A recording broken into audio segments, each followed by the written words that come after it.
All right. I'm back. Uh, yeah, ooh, take a look here. Yep, I'm back. I know nobody's watching right now. People will eventually trickle in with this, but I mainly do this for me for a while. Last show was in October. Took November, December off. You can see I learned a couple of tricks. It's very simple stuff. I'm not too complicated, mainly because I have artistic integrity. Um, it's funny that when I stand on artistic integrity, I save some money. So, which means I get the show gets to keep cheap. So, just kind of some updates before I get into this. Again, doing the show once a month. Not always at this time slot, because I figure, hey, if I'm only doing this once a month, then I can move it around. So that way, if I have a guest or something, I kind of help accommodate to their schedules. So and it also helps me focus on doing the best I can with this. So uh, and like even like today, I'd scheduled this out a whole month in advance for this day, and then another event came up.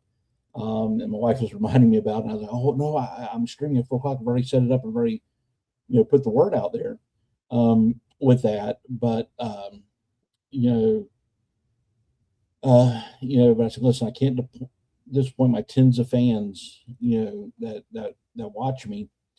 So I said, "This I got a hard hour to do." Oh man, my camera just not want to cooperate. A hard hour to do, and then we're out. So it's going to not be a very long one. It's going to keep it short. Um, but that's where you had a real good year.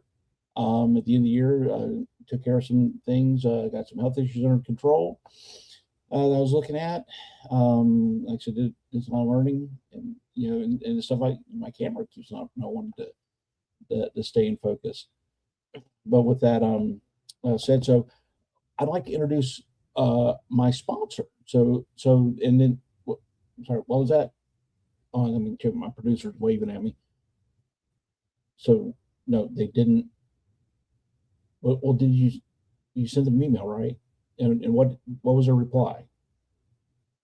Well, that was completely harsh and unnecessary. Okay, well, whatever. So no, I don't have a sponsor. So just a little bit of humor with that. Uh, looking forward to this. One of the things I kind of want to do with the show is, when I kind of wanted to go back and forth, trying to get a guest every episode was it's kind of hard to do. Just everybody's schedule is so crazy, and the folks I want to talk to are busy, and there's folks that I really want to talk to that are like way above me in the food chain that I really can't get to come and do this with. So I'm kind of going to alternate between like what I'm doing today, where I'm talking about a topic, and then your guests and stuff like that with that. But today's topic is something I thought would be interesting because it was interesting to me. So as I told everybody, I'm a Marine Corps veteran. So you, as a kid and all the life, war movies, movies about war and conflict have been big part of my cinema experience. And for some reason, no matter how much folks can agree or disagree, Hollywood loves making you know movies about war. Sometimes they do it as a protest against war. Sometimes they do it for um, uh, you know for lack of a better term, propaganda issues. But there's something that seems to be fascinating about the human condition that that we find war and the people that fight in war is so very fascinating. Hey, hey, I want to put that there. Hey, good afternoon, Bear. Thanks for showing up. Sit down, and relax. So the so what I did is I want to look at. So there's been a lot of great movies, about the Civil War. But what I want to do is I wanted to focus on just a few areas. And so what I did is I looked at.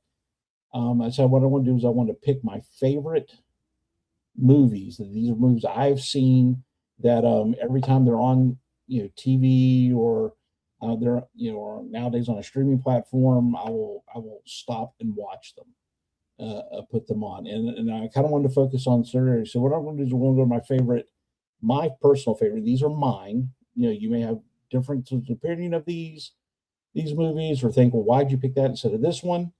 But these are my favorite movies, about World War One, World War Two, the Korean War, Vietnam, the Cold War, and then post Cold War. Excuse me, cinema.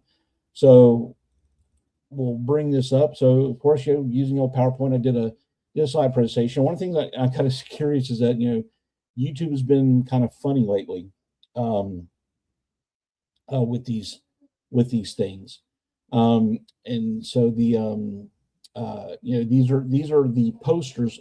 As I talk about each movie, I'm going to show you the movie poster. And again, these are movies that I think just about all of them, except for one, have like won Academy Awards and all kinds of awards, but they do show weapons on some of the posters. And I know sometimes YouTube can be kind of weird about that. So we'll see. But my theory is I'm too small, uh, and don't get enough views. Anybody cares what I show? A lot of people say, well, the AI catches it anyway. I think it's, with all the content on YouTube, you can't set an open algorithm to catch every single thing. So I think I'm going to fly on the radar. But with that, let's talk about World War One. So this is kind of an era of cinema. There are some movies about World War One. Flyboys was a good one. The classic All Is Quiet on the Western Front. Gallipoli uh, was an excellent movie that all takes place in World War One. But it's not like a lot of cinema. I think a lot of that was because you know, it was kind of by the time Hollywood was still kind of in its infancy a little bit during this time, and immediately after you had the Great Depression. So nobody wanted to do a whole lot of thinking about the war, and then World War II comes along and just kind of overshadows World War. I mean, World War was originally entitled "The War to End All Wars," so but there was one, but there is one, and this is a recent movie, and I watched it and I thought this was just an amazing depiction of World War One, and that movie is 1917. So this was released in 2019, directed by Sam Mendes, starring George McKay and Dean Charles Chapman. This is a movie, you know, doing costuming for World War One and the vehicles and the props and everything is very, very hard to do nowadays, and so it's very expensive to do. The reason why, especially post World War II, there are a lot of World War II movies out is because all that stuff was still available. I mean, that's the bulk of Star Wars got a lot of their costuming and weapons from whole World War II stockpiles and things that have been moved over to movie props for war. So a lot of this stuff had to be kind of recreated from scratch to do. But basically, it follows the story in 1917 of two British soldiers that have to go deliver a message to another unit that's farther away. So they have to make their way through the trenches on their side, then into no man's land. And as they cross no man's land, which was the area between the Allied trenches and the German trenches, where there's a lot of death. They get to the German trenches and find them deserted because the Germans had pulled back. Their journey as they go through different things with that. But this film was just so beautifully shot, and the director did it in such a way. Now I know there's no way you could physically do this, just the way the movies are made, but he made it. He shot it and edited the movie together to make it feel like one continuous shot from beginning to end. So there's not a lot of bunch of when they're doing the dialogue where the camera will switch back and forth between people. As they go through the day, the day night cycle, goes along with the action going on. Just a really superbly done film that makes you feel like you are you are traveling with these two men as they go through the trenches and the no man's land, and through other trenches and through cities, bomb cities and towns and buildings. If one of them gets separated, it's not like they bounce to here's what the other's doing while this one's doing this. They bring it's just beautifully shot, and like I said, it gives you that feeling that um, it is you're right there with them, and by the time you get to the end and these guys finally get to rest, you are just as exhausted as uh, as they are with that. So again, a good I mean, a great film, great World War I film. Like, of a war that does not get a whole lot of coverage with that. Um, so moving on. So the next slide is of course World War II. So after World War One, everybody's you have the Roaring Twenties. Connor rolls back. Everybody thinks everything's fine. Excuse me. We're not thinking about war, and then of course then war breaks out in Europe, and we now have this massive war, and it was our first truly modern war. World War One was kind of what fascinates me about World War One, going back to that, is that it was really the last time the old way of doing warfare, the 19th century way of doing warfare, met a more modern way of doing warfare. I mean, you had cavalry on horses. You had guys still wearing steel plates for armor, versus these new inventions called airplanes and tanks, machine guns, things like that. So, but then World War II was our first fully modern war, and it had, not only did it change, the way the world did things, it changed the way America did. It shifted the balance of power throughout the entire world. And even during World War II, as we got late into it, Hollywood was doing movies about World War II. And then, of course, immediately afterwards, too, a lot of great World War II films. I mean, there's literally hundreds of World War II films. So, you got things of, to pick from, like the Sands of Iwo Jima, you know, man, I'm just blanking on. There's so many, Sands of Iwo Jima, 12 O'Clock High, the Big Red One, The Longest Day, which was a great movie, and I didn't pick that one. I almost did, because then you had like everybody with John Wayne, there's young Sean Connery in that movie. Just every actor that was an actor when that movie came out was in The Longest Day. There's so many. And then as we go into modern, we still make movies about World War II. Even today, we've had stuff like Pearl Harbor, Saving Private Ryan, then the whole show Band of Brothers. Excellent stuff. So this one was kind of hard to pin down like one singular movie that's my favorite. But then I realized in this movie, so I'm going to show the movie I chose. My favorite World War II movie is Patton. Released in 1970, directed by Franklin L. Schaffner, starring George C. Scott and Carl Malden. So of course George C. Scott played General Patton, and Carl Malden played General Omar Bradley. So I saw this movie. So I'm old enough to remember when cable, actually affordable cable, actually came to my town. And we got it. We got it on our TV at the house. It had this box. It had this box that had like a slider on it. That's like select channels. I think there was only 50 channels for cable. My dad mainly got it for ESPN, but then you had HBO, and this movie was on HBO. And I was quite I was in elementary school, and I watched this movie with my dad, which you would think as for a kid, that's kind of a hard movie to watch with the language and stuff like that in it. And usually my parents wouldn't let me watch stuff like that, but my dad was a big military buff, and so I watched this movie, and it made a huge impact on me. just the story. Of course, it's the story of General Patton, tank commander. He was a cavalryman in World War I. Very controversial and charismatic figure, but it follows his his journey. It opens up with the I mean, this thing I think it won Oscar for Best Picture. It opens up with that iconic um, shot of the huge flag on the wall and him walking up onto the stage, and he delivers the speech to the Third Infantry Division for their invasion of Normandy. That iconic Patton speech with that, and from there it's just as he goes on through in North Africa, and then the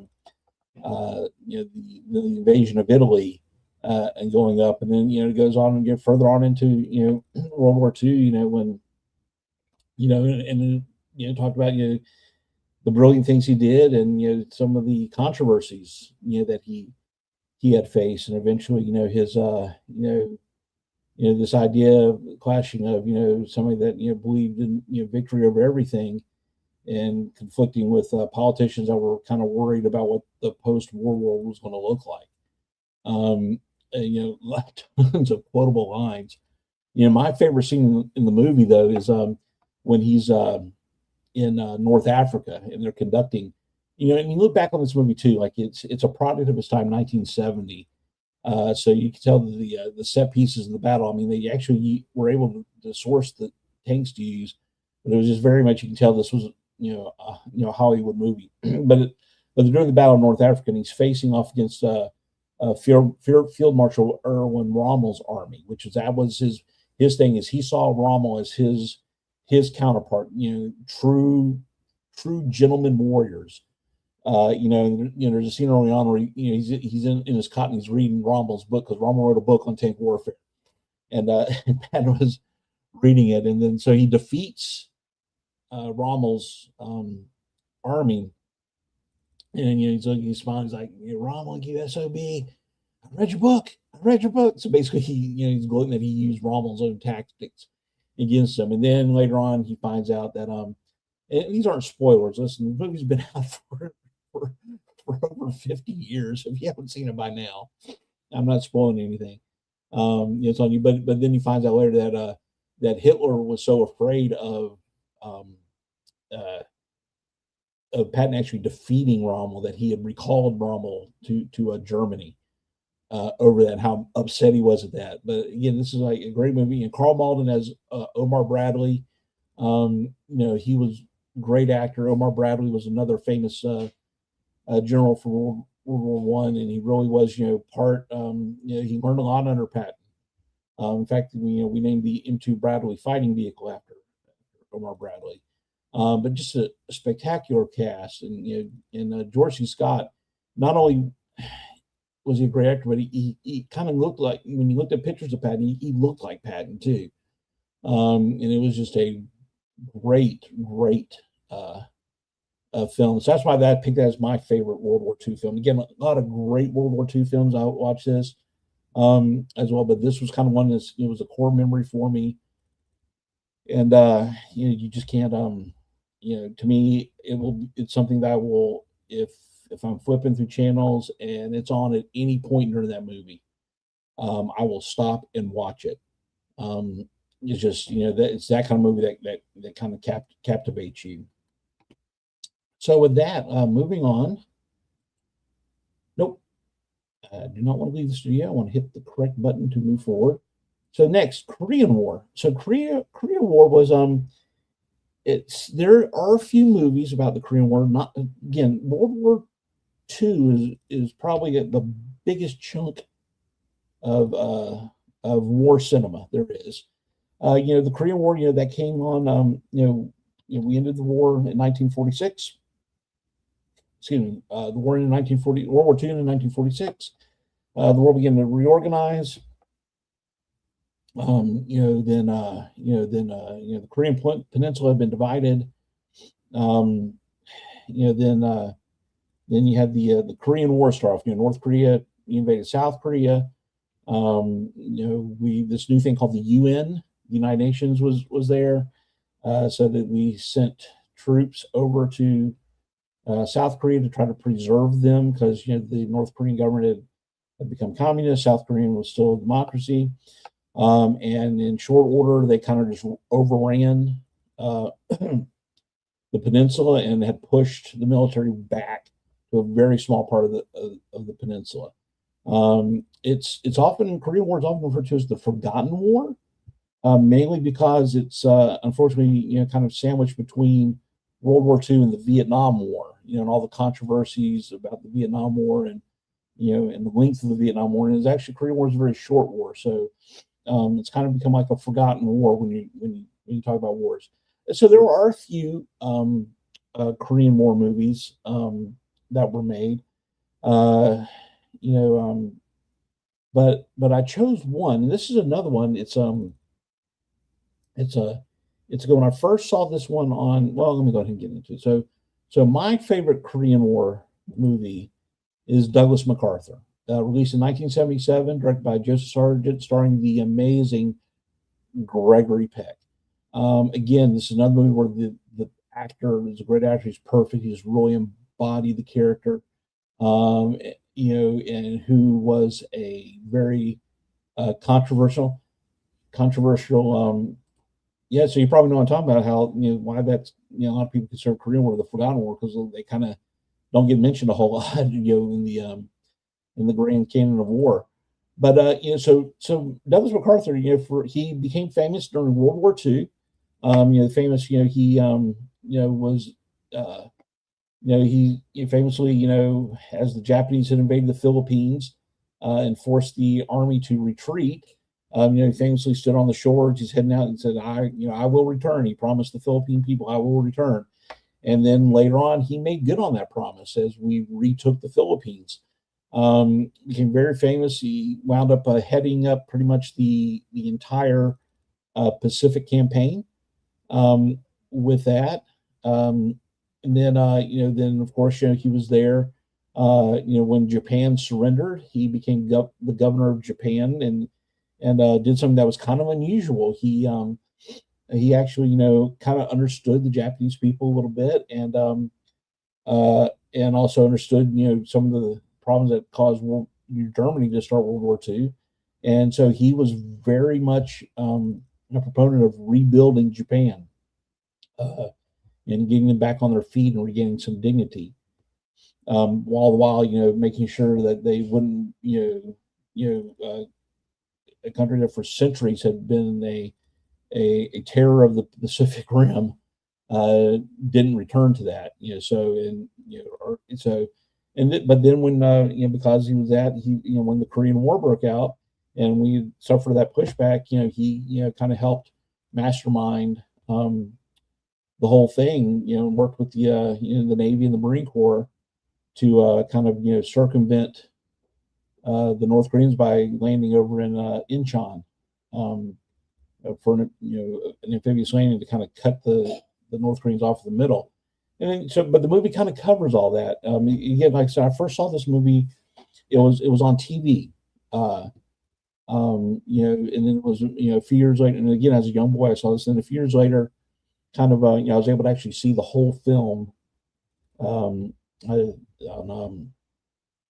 I think they might have had it on a movie channel growing up, but so I was able to see the whole film. Just really goes through his life through that, and then but it focuses a lot on the Korean War and those kind of decisions. And he was kind of a very adamant, kind of like Patton was, that he not only wanted to win this war, he wanted to go ahead and preempt the next war. So he pushed the North Koreans back, and then by that time the Chinese army came in and to support North Koreans, and we were able to push all their forces back all the way up through North Korea into China. And he kind of wanted to keep pressing, but by the time he had burned a lot of bridges politically, and Harry Truman didn't like his insubordination. When the commander in chief doesn't like your insubordination, they remove you, and they wind up. Wind up and it deals with this in the movie, the aftermath of that a little bit. In fact, the movie starts out as he's in I think 1967. He's visiting West Point, for a ceremony, and he's thinking back over all this, reminiscing about everything from the Battle of Bataan all the way to his being relieved by Truman. So, but again, Gregory Peck, just played excellent. Yeah, yeah, yeah. It's another good one, Toynomic. Um, yeah, MacArthur. But yeah, so but again, it's fascinating. They didn't shy away with most film. Once these guys, to be a hagiography, just really focus on the heroic things, but they were very honest in the portrayal of the ups and downs of that. So, moving right along, this is probably going at a better clip than I thought. The Vietnam War. This is again a ton of movies, both around the time and afterwards. The Vietnam War. It's for my generation, Gen X. This was I was born in 1972, so we were at the tail. So I was born at the tail end of the Vietnam War, which ended in 1974 with that. So I grew up, I knew some World War II veterans and Korean veterans, but they're all older. So Vietnam War was, my uncles, school teachers, folks I knew, and it was a very, it's a war that really, it was a very controversial war. And so, they did a lot of movies about it. Some movies were done to try to connect the people to the horrors of it. Some movies were made to, kind of, in that whole vein of showing the spirit of heroism. Some of them kind of thread the middle there. But the Vietnam War was kind of one of these weird wars. As a kid growing up, like I said, I knew people that had been in the Vietnam War. And then on TV, all of my, you're watching, shows like Magnum PI, and he's a Vietnam War veteran, and the A-Team, they were all Vietnam War veterans. And Chuck Norris is going back over to Vietnam to rescue POWs. So all my entertainment, in GI Joe especially, you can tell Larry Hama, all of his main characters, they had all been in Vietnam. Snake Eyes, Storm Shadow, Stalker. So it's all this, but then as a kid, even though this is all in the media I'm consuming, I'm not allowed to talk to actual people that have been in the war, because we're told about. Tour Duty was a great TV show. So this is the stuff I'm watching, but yet I'm not allowed to go ask my uncle about his experience, because you're afraid of PTSD, and also too the shameful way we treated men and women that were drafted into service and went over there to fight, and did the best they can just to survive, and and had this stain of being a war we lost, which my thing is, we tactically we won the war, but we couldn't win the war politically and psychologically back home. So again, a ton of movies about this. Barrett said, Tour Duty, Apocalypse Now, Platoon, Full Metal Jacket as a Marine. That is one we actually watched that in boot camp. It was, even though that was yeah, a lot of people don't like to talk about their combat experiences. Hamburger Hill, We Were Soldiers, The Boys of Company C. So you'll probably think as a Marine I would have picked something like Full Metal Jacket is my favorite a movie. It's a lot of quotable lines, Stanley Kubrick. But the one I picked, and this was another movie I saw as a kid, made a huge impact on me, was The Green Berets. It was released in 1968, so it was kind of released during a time where, there was still support for the war. Before a lot of things happened. Just then a year later in '69, you have the Tet Offensive. That was kind of a turning point for us. But it was directed by John Wayne and Ray Kellogg, starring John Wayne and Jim Hutton. Again, listen, I love John Wayne as an actor. He's just amazing. Best known for cowboy films, but he did a lot of war films. He was in San Iwo Jima.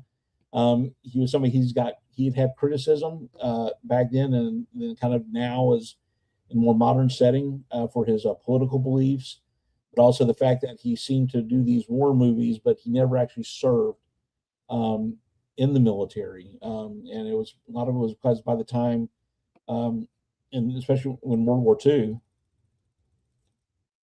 he was a big named actor already then, and so there was a few things that didn't go along with that. But I remember watching a documentary on the famous Marine Corps General Lewis B. Puller, Chesty Puller, who was the Marine leading a lot of over in Korea, and he was a good friend of John Wayne. And the documentary on the life of Chesty Puller was narrated by John Wayne, and he always said that John Wayne said that whenever, no matter what he was doing, if Chesty Puller called him up and said, "Hey, John, I need you to put on your cowboy outfit and come out to this hospital and cheer the boys up," he would drop what he was doing and do it. Yeah, Fight of the Intruder is an amazing.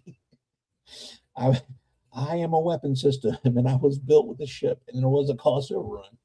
But the Green Berets, though, at this time, this idea of actual special forces was kind of a newish idea. The Navy SEALs were kind of started during the Vietnam War officially, but you had the Green Berets, which were a very elite unit of Army Special Forces. So as a kid, I'm looking at this. If you're used to war movies where everybody's wearing the same uniform, these guys were wearing a jungle tiger stripe, and they have these green berets on, and they were cool, and they're out doing all these special things. So, and it was kind of a very pro-American movie with that, and you can tell it was filmed in North Carolina a lot, not the actual jungles of Vietnam.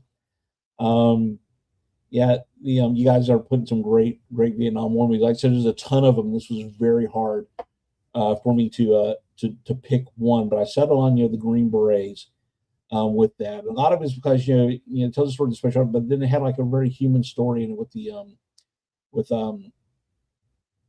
Sergeant Peterson, the character Sergeant Peterson, and you cannot watch this movie and not shed tears when Sergeant Pete, because in the movie he adopts this little Vietnamese boy, this orphan, to kind of first starts out, the kid shows up, he's got him, and so he has like cleaning his sleeping area and doing stuff for him, and basically he kind of adopts the kid, and then he goes out on this mission, and he does again.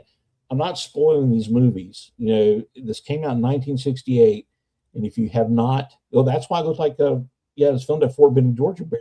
That's why it looks like North Carolina, but you can not get mad at me for any spoilers if you haven't seen this movie by now. But anyway, so at the end of it, Peterson is they're almost through, the mission is almost to the end, and Peterson this is his last mission, he's going home, so he volunteers to take point, and he runs into a Viet Cong booby trap and is killed. And then when they come back, and the little kid is on the flight deck there, and he's shouting out for Peterson, and then he realizes that Peterson is not coming back. He said, "I can barely do without tearing up."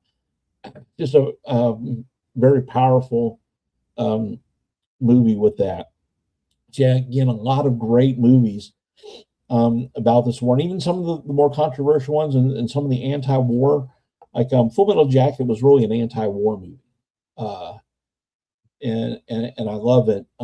There's a lot of good, there's some good and bad ones, but out of all of them, again, my criteria for this was really, again, flipping the channels. If I hear John Wayne saying, Bulldog to base, I'm stopping. Whatever I'm doing, I'm watching this movie. So with that, so moving on to my next category, the Cold War period. So the Cold War period is we consider that between the end of the Vietnam War and the start 9/11, basically that kind of. Well, I'm sorry. Let me back up. End of Vietnam War to the first Gulf War in 1991. Yeah, for Gump. So there's not a whole lot of movies specifically focusing on things that happened in this era militarily. And again, the bulk of it takes place in the late 70s when there was a huge anti-war sentiment with that, and in the 80s, with Reagan. So a lot of our movies were not so much combat based, but just basically the military was always the bad guy. You have fancy moves like war games and things like that. But there's very few. And a lot of it's because there was things happening, but not a whole lot happening. So you had Heartbreak Ridge is a great one. It focused on the conflict in Grenada was the ending part of that. As a Korean War veteran, Battle on Order, Gunny Highway. Great movie with that. There's I'm trying to think of a few others off the top of my head. There just wasn't a whole lot, that focused on wars in particular. Navy SEALs was good. I know a lot of people bag on that, with Charlie Sheen and all of them, and it's focusing on terrorism. But part of this is I wanted the movies to focus on actual war itself. And one of the least talked about conflicts, Firefox, stuff like that, but it didn't focus on a conflict. But like you said, that's why I say Heartbreak Ridge, because they had the whole Grenada thing like that. So the movie I picked was about a war that you don't really see a whole lot about. And this movie is The Beast of War. It was released in 1988, directed by Kevin Reynolds, starring George Dzunda, a very young Jason Patrick, and a very, very young Stephen Baldwin. Now, I know some people are going, Stephen Baldwin, hold on a second. I'm out with that. But so what this movie is actually focuses on during the Soviet invasion of Afghanistan. So back then in 1988, I think it was 1979 or 1980, the Soviet Union invaded Afghanistan to back the communist. They went in there, set up a communist government. That wasn't working, and so they were about to fall, collapse. They went in there to support that, and they were in there for about 10 years. We refer to it as basically the Soviets' Vietnam. And ironically, we would kind of experience the same thing, many years later in Afghanistan. But this movie focuses on a Soviet tank crew that gets kind of cut off from its column. And they had some mechanical issues, and they were going to, mechanical issues, and they were going to catch back up with the, their column, but they get lost in the wilds of Afghanistan, and they're being pursued by the Mujahideen, which was the rebel fighting force that was resisting the Soviet Union that the United States was supporting. The tank commander is a highly decorated Soviet tank commander. I think he was a World War II veteran, and just very much, we're superior to the enemy. He's getting frustrated that these guys with these old rifles and these crazy tactics are constantly thwarting his attempts to get back to the comic, and he kind of descends a little bit into madness. And Jason Patrick and Stephen Baldwin play the gunner and the driver of the tank. That kind of feel like, okay, this is starting to go too far. And very good. Very good. Now, remember, this is also back during the time, like I said, the United States was supporting the Mujahideen. So we kind of see them as the heroes of this, and then of course things happen differently much later. So, but again, it was great. So at this time in 1988, they were able actually to have access to actual Soviet tanks and helicopters and equipment. Uniforms. So a lot of times in cinema, especially in the 80s, whenever you depicted Soviet military equipment, you would just repaint World War II or modern European or American equipment. Again, another example is Top Gun, another good cult war movie that actually take place in a real conflict, where they had to use F-5 aircraft as MiGs. So it's kind of one of those things, but they were actually able to use Soviet equipment, tanks and whatnot. So just a really good movie. It's one of those. It's a cat and mouse through the wilds of Afghanistan, and as you get to deal with the interpersonal conflicts and then the conflict of their cultures. One time, the tank crews are trying to do something. People pursuing them actually capture them, but because of hospitality rules, and so it was just a really good movie. Actually, I'd suggest this movie back when Michael French over Retro Blasting and Tony from Analog Toys were doing their War on Film. And they had agreed that they were going to review this movie, and I was going to send them my copy, my DV copy. And around that time, we had the Russian invasion of Ukraine, so they felt that because of the news cycle at the time, this wouldn't be an appropriate movie to review. Which I don't fault them for that. I get it. But again, this is a great movie. If you have not seen it, I don't know if it's streaming or I highly suggest.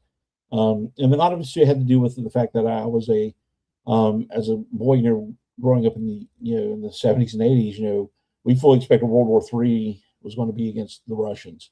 So I was always fascinated with Russian equipment and culture and all that stuff. So it was just a very good look. And something else they did too, which was great. So most films, when they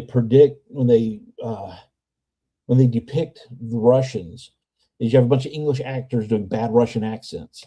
But they're speaking Russian. But since they're taking place and they're speaking Russian, they just use their regular accents, because to a Russian person, that's what it's going to sound like. Just like I'm talking English, sounds just like American English.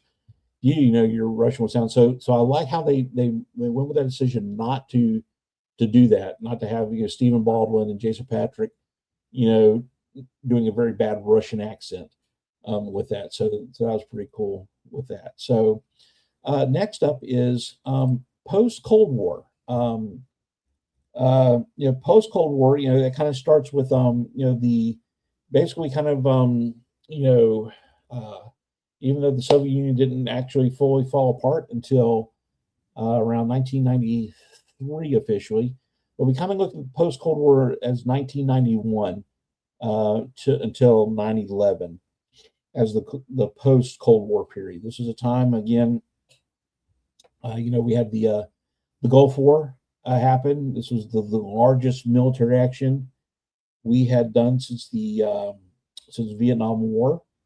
I actually remember, so I had joined the Marine Corps in 1990 during Desert Storm. So we'd already built up over there, and we didn't know when it was going to start. So we entered boot camp, thinking, and then one night they wake us all up in the middle of the night in our barracks room and roll the TV out. So the drill sergeants had a TV on a cart in the place where they stayed in. So they roll this cart out and they turn on CNN, because I was the only 24-hour news station, and we got to watch the opening of Desert Storm as Desert Storm went from shield to storm, and so they broadcast live the opening attacks of Desert Storm, and the drill sergeants all told us to get back into bed. Didn't matter what you signed up to be. You're all going to be infantry now, because this is our next Vietnam War. This guy's got a 1,000,000-man army, the finest in Soviet supplied equipment, blah, blah, blah. And then less than 7 days later, we had pushed them all the way back to Baghdad. The war was over. And so we're kind of left, with a post. Then a couple years later, Soviet Union falls apart, and we're kind of left with a post Soviet world. So there are a few films out there about the Gulf War, as well as you had was it Jarhead was about that. Three Kings with George Clooney.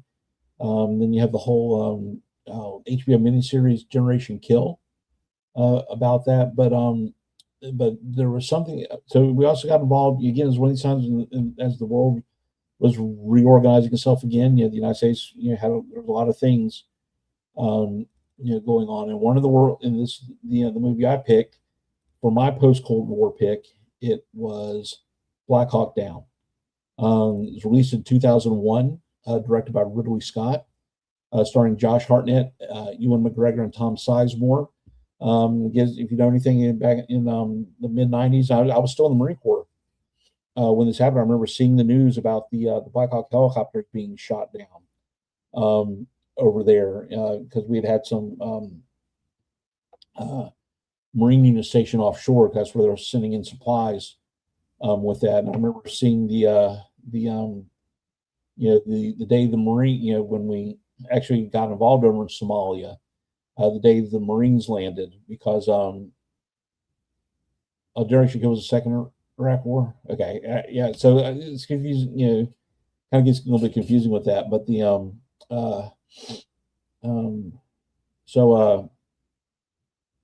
what's my train of thought? So yeah, so I remember again on CNN, they're CNN standing on the beach as the Marines are doing an amphibious landing, there in Somalia, and you can tell these guys are getting into the face of these guys, these Lance corporals walking on the shore, and these guys go, if it wasn't that I was on camera right now, I'd probably butt stroke you with my rifle with that. But so, and then of course it's a story about we sent over the airborne over there, and they were there with Delta Force because the warlords that had taken over Mogadishu and Somalia were fighting, and they were killing the citizens.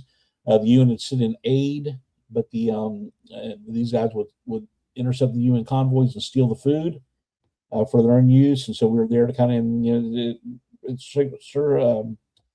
it circles around the mission to catch the biggest warlord, Muhammad Farah Dadid. And this Delta Force operation that we know, went wrong through a whole collection of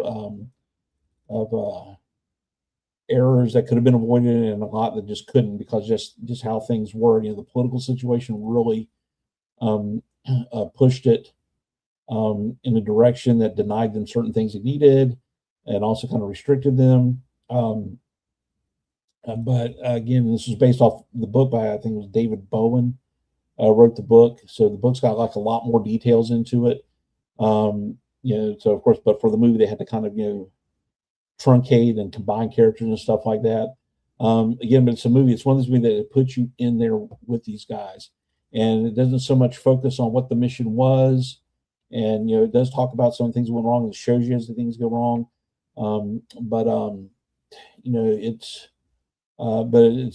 It's again, like, one of the characters is based on a real Delta Force operator. It tells them, I guess, that, at the end of the day, it's not about, ideology or politics. It's we do this because of the guy beside you, to the right and left of you, which really summed up the military ethos with that. And it's just a really, really great film. I still choke up when I get to the points, especially when the Black Hawk containing Warrant Officer Michael Durant, which he wrote an excellent book, and I highly recommend his book that details his. He was the Black Hawk pilot that was one of the Black Hawk pilots. Was the second, I think, Black Hawk that got shot down, and he was actually the only survivor of the crash, and they captured him. So he was held captive by Adid's men for several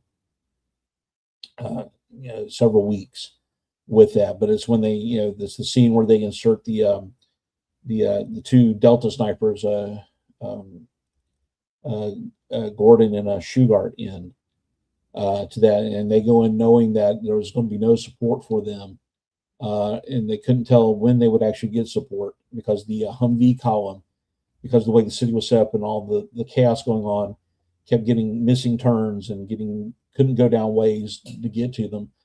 And basically, they died, defending Warrant Officer Durant, and they actually are one of the few Medal of Honor winners until between Vietnam and 9/11. They both were awarded posthumously the Medal of Honor for that. So that scene still gets me to this day because it's wrote about it. And actually, you know, as a side note, the leader of the Humvee convoy, Lieutenant Colonel McKnight, Danny McKnight, played by Tom Sizemore, actually got the chance to meet him in real life. I was at an event and I got to meet him and got his book, and he uh, signed the book. And so again, it's a beautiful. Again, it's odd to see a movie that details a military tragedy and what really was, you know, turned into probably the like return largest defeat in, you know, our military ever had. I read somebody did a great paper for the Army War College on detailing exactly what happened. And it's just amazing. But turn it into really a celebration of sacrifice and valor that these guys went through. And again, had great, you know, this was Josh Hartnett at the start of his career.